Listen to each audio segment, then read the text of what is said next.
Here we are at the cowl latch. To find out what kind of cowl latch you need to look at the toggle here.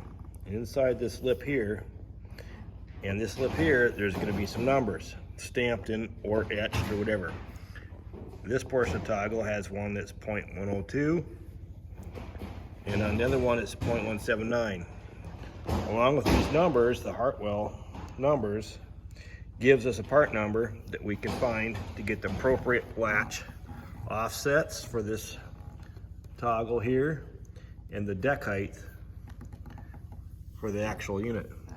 Here's a newer latch, 102, 179, 102. And this has got a little bent toggle here, so when you hit the, it doesn't come up and knock the paint off. This is a new latch that was replaced last year. This latch here was one with an existing holes in it. We just add a cotter pin in here, so it does the same sort of feature, it doesn't snap.